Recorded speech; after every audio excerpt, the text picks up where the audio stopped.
This is Major Jackson reading Let Me Begin Again.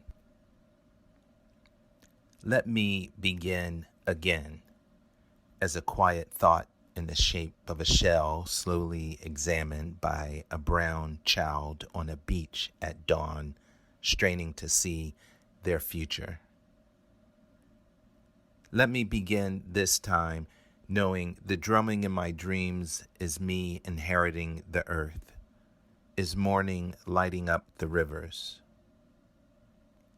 Let me burn my vanities, old music in the pines, sifters of scotch, a day moon like a signature of night. This time, let me circle the island of my fears only once, then live like a raging waterfall and grow a magnificent mustache. Let me not ever be the birdcage or the serrated blade or the empty season.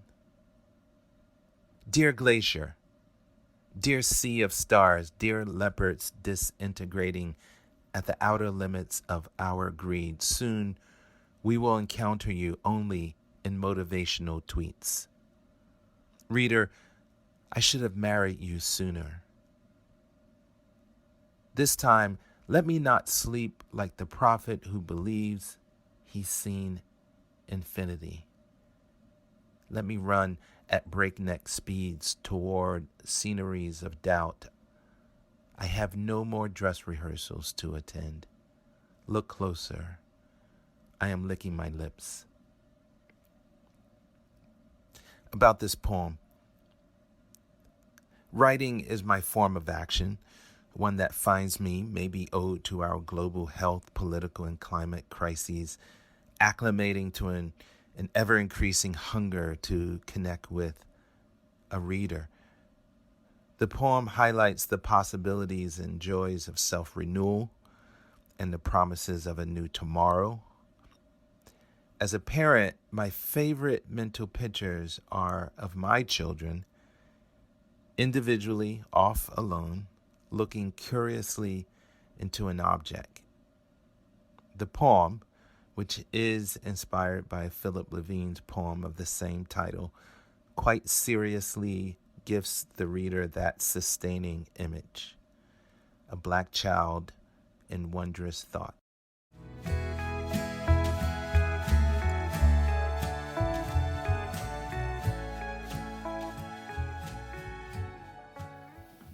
Sometimes I turn my mind to days before we broke in two. But I'm lucky, so lucky for the times I spent with you. Thanks again for coming to the LoFi Lounge. This week we're doing the second part of Greg Lisher's Songs from the Imperial Garden. And just a note, if you like our interviews or if you like our shows, go to LoFiLounge.net, where every show is there, and expanded versions, long-form versions of all our interviews. So, thanks for being here. Let's rock again.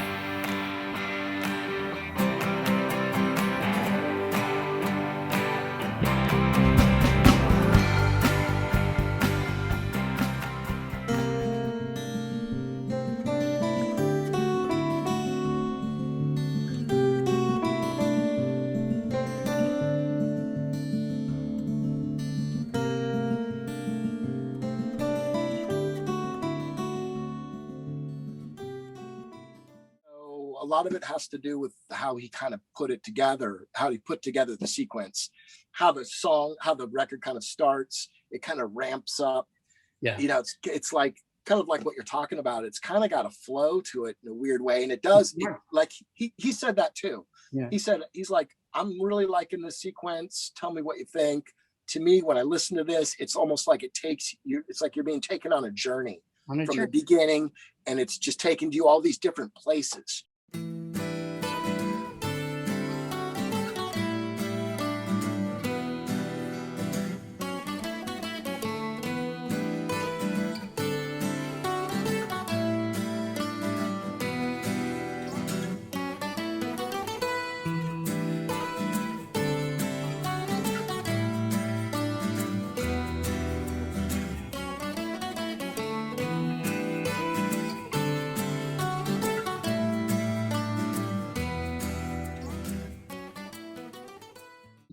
Exterminating Angel, there's the film. The Buñuel film, right? Buñuel film. So was that a little bit like the dinner you couldn't leave? Well, yeah, that's good. You know, that's funny because that was a couple of the song titles on the record were actually Immergluck suggestions. Completely removed. I forgot about that. Three Kings, yeah, and Exterminating Angel. Those were songs that he titled. And I had just seen that movie, recently. He told me about it. He's a big foreign movie buff. I'm a big foreign movie buff. And he told me about it. He's like, oh, you haven't seen it? You got to check this out. It's like, it's a classic. So I saw it and I'm like, it's yours. I think they all worked out great.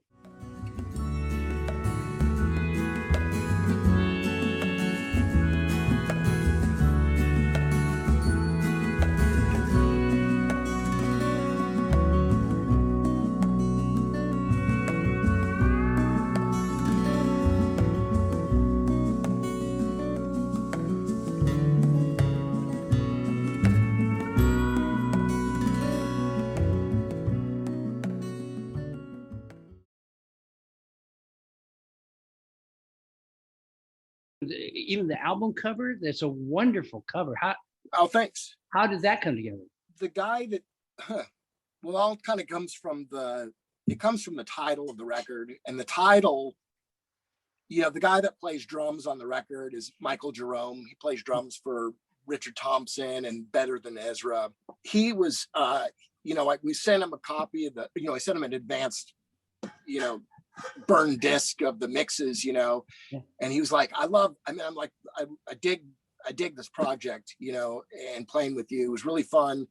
This music, it reminds me of, he said something like it reminded him of a Baroque version of King Crimson or something like that. And when he said that, somehow it kind of stuck in my head. And I thought, it's kind of, because I was looking for a title and I thought, there's something kind of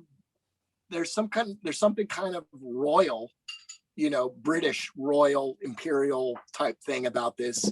Yeah. And I also like the idea of a title kind of doing an umbrella encompassing all of the songs. They're like songs were from some place, Mm-hmm. Oh, yeah. And yeah. So then that's what was like the songs from the Imperial Garden. And so anyway, I thought, royal, imperial, the British love their gardens, the expansive gardens and flowers. And somehow I just kind of got this imagery in my head. Right. And that's where it kind of started. And I'm a huge fan of flowers. Mm. And so I started with a friend of mine taking all these photographs of flowers. And then another friend of mine was taking some pictures of some butterflies and birds and stuff like that. And then, Bruce Leitcher from IPR, right? Independent Project Records. So I needed someone to kind of put it all together. And I sent all this stuff down to him. And he was kind of working with the collage, kind of putting it all together. And then in the end, we ended up kind of using, he kind of put us in the direction of where we ended up going.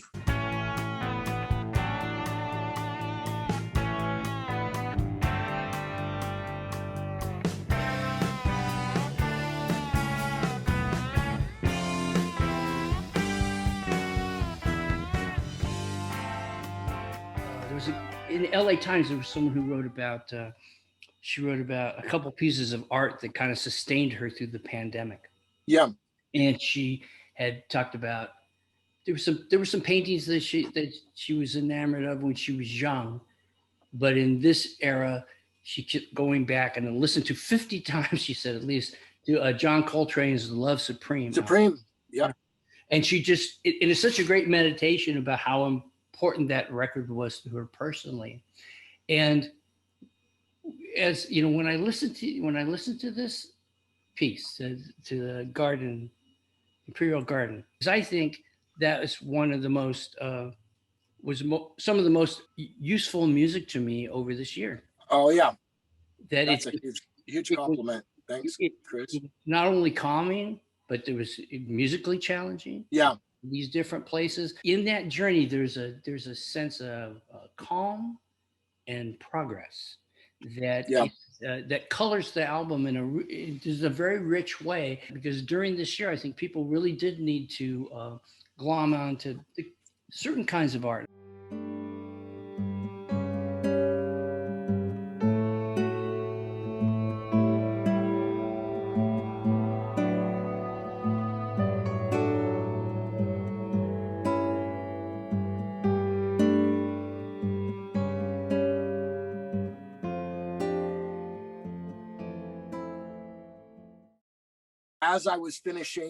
As we were finishing mixing this record, this would have been 2012, I started working on another solo record, and that's what's going to be coming out this year sometime. I mean, it's kind of like a 180, it's almost like a 180 from Imperial Garden. Yeah. And it's also an instrumental record. I wrote the entire thing on keyboards. Keyboards is pretty much everything I've been doing for a while now. And I kind of got into synthesizers and programming synthesizers and more arranging. And so this new record is kind of like another research and development record for me. But it's funny, I'm curious to get it out and to get feedback, and especially feedback from people like you or people that like my last record. There's no acoustic instruments on the record. There's some guitar on the record, electric. There's some electric guitar, and it's the first record that I've ever played bass on it. There's I'm playing a lot of bass. There's a lot of fretless bass. There's a lot of 5-string. There's kind of a lot of low end. I'm going to be trying to pull people on this other journey. It's just a different beast. I feel like Imperial Garden is very kind of light. A lot of it is very light and airy and kind of, And this is almost kind of, I don't know how to explain it, but yeah, it's darker. There's a lot of harder stuff. It's almost reminiscent, more like the Monks of Doom, more rock, more hard rock.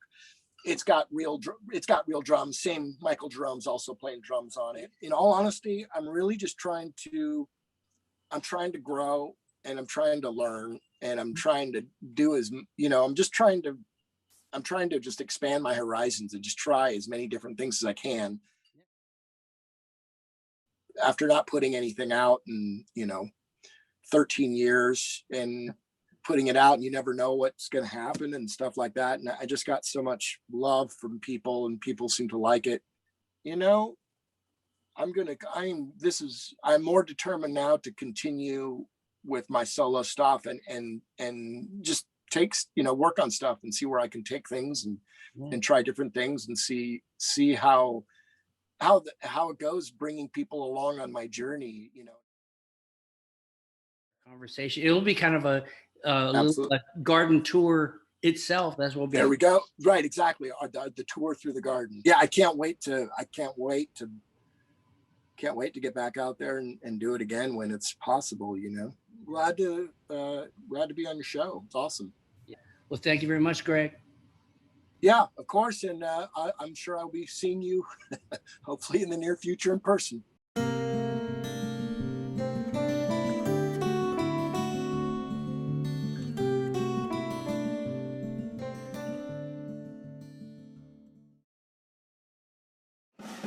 Part 1 of the Tornadoes story told of their formation in the early 1960s. They released 4 singles and 1 album before breaking up in the late 1960s. In 1993, the Sundays label licensed the Tornadoes album and released it on compact disc. This release led to a renewed interest in the band. So after some 25 years of inactivity, they reunited and began playing concerts.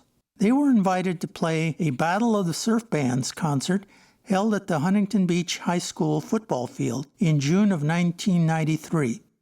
Appearing alongside the Tornadoes were Jan and Dean, Dick Dale and the Deltones, the Kingsmen, and the Shantays. Perhaps the biggest break in the career of the Tornadoes was when filmmaker Quentin Tarantino chose to use Bustin' Surfboards in the soundtrack of his movie Pulp Fiction. The release of the soundtrack sold over 2 million units and earned a Platinum Record Award for the Tornadoes. The song's notoriety made appearances by the band in demand, and they found themselves performing up and down the state. Later in the decade, new members Mike Gooch and Joel Willenbring joined on guitar and saxophone. In 1999, the Sundazed label released another Tornadoes CD, Beyond the Surf, a greatest hits collection. In 2000, the Sundazed label released the band's first vinyl 45 in over 35 years. The A and B sides were two previously unreleased Link Wray cover tunes that the band recorded back in 1964. Because Frank Zappa engineered many of the Tornadoes' recordings, they were invited to perform at the Zappinale Festival in 2003. The tribute is held annually in Germany to honor the late composer. The band is seen in this photo posing with a bust of Zappa. In August 2009, the Tornadoes were inducted into the Inland Empire Musicians Hall of Fame. The band was recognized for their work and lasting contribution to the IE music scene. Earlier, they were also inducted into the Surf Music Hall of Fame. In 2013, Sundazed re-released the Beyond the Surf CD on vinyl. On October 17, 2015, the Tornadoes played the 50th anniversary reunion of the Redlands High School class of 1965. The event took place at the Burridge Mansion in Redlands. While it wasn't announced at the time, this was to be their final performance. The band went out in style as Eric Burden of the Rock and Roll Hall of Fame group The Animals was hired to perform a short set backed up by the Tornadoes.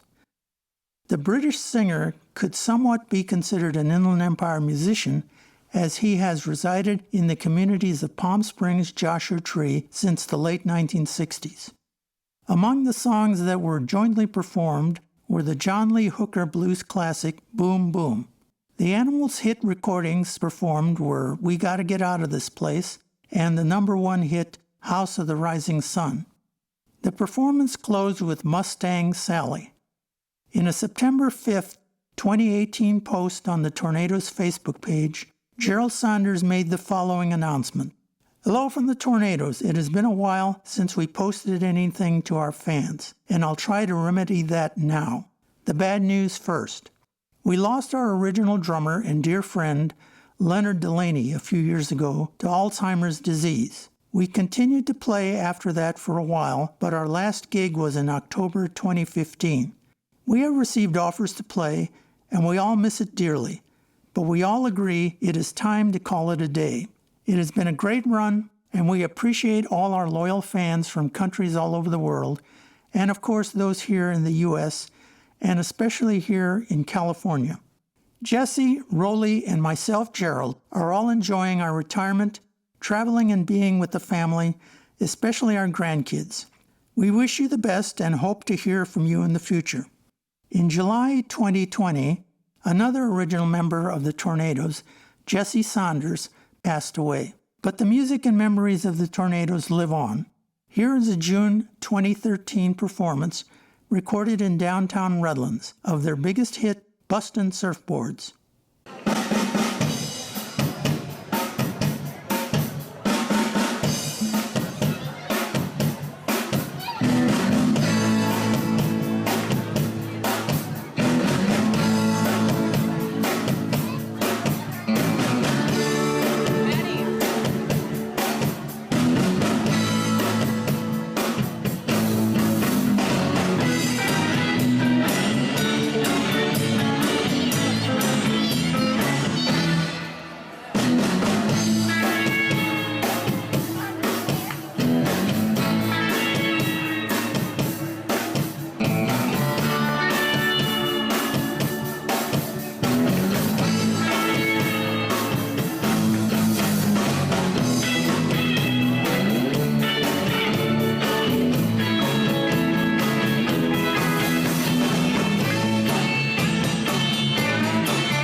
that a take? That was it. 2.5 minutes.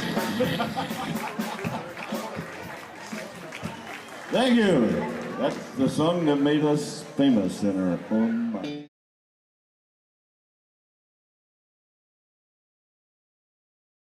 Up this week on Bandcamp, From the Dangers.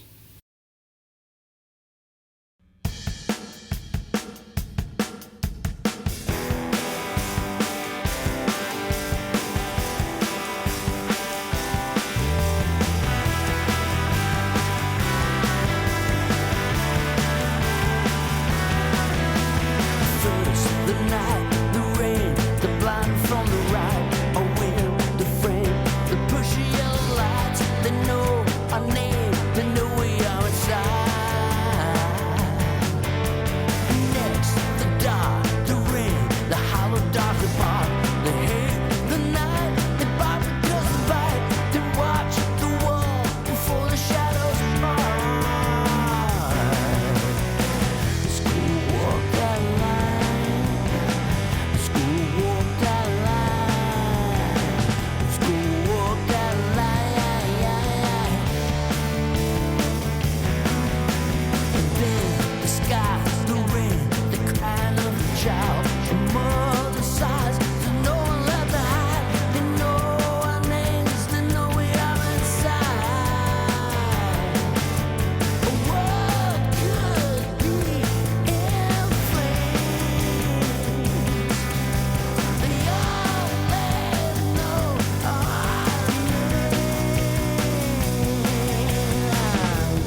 I'd like to do this one in appreciation for you all being here.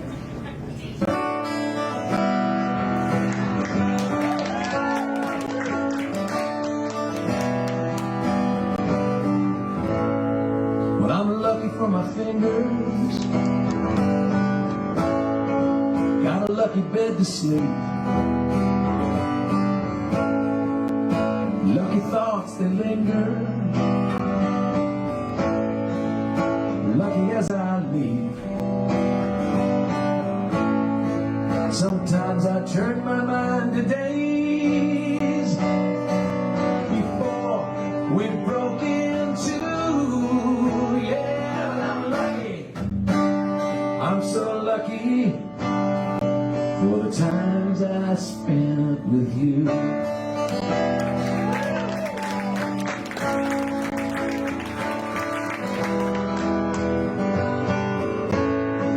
Now some would call it destiny. They say we don't control our fate. Yeah, but me, I don't believe that stuff. I'm luckier that way. Sometimes I turn my mind to days before we broke into. Yeah, but I'm lucky, I'm so lucky for the times I spent with you. Now what more could I ask for? What more could I do? What more could I ask for? I owe so much to you.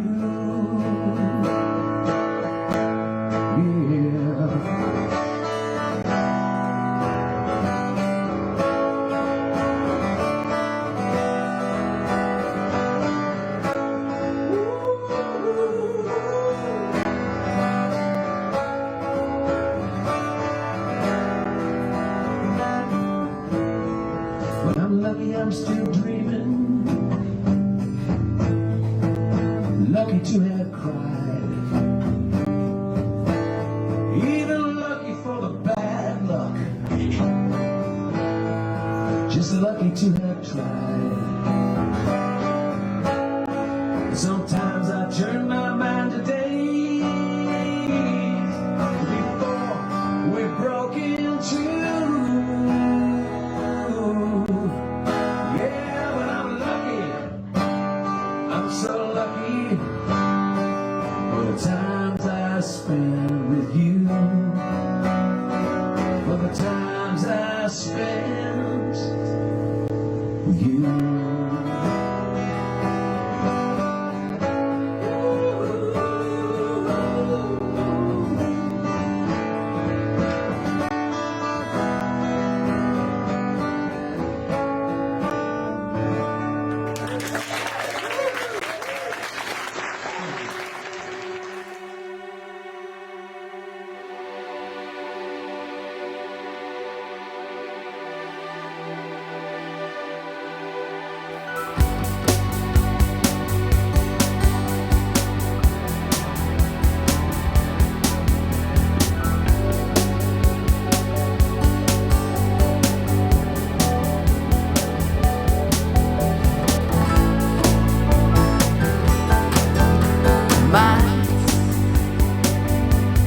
Telephone lines, they're easy to find.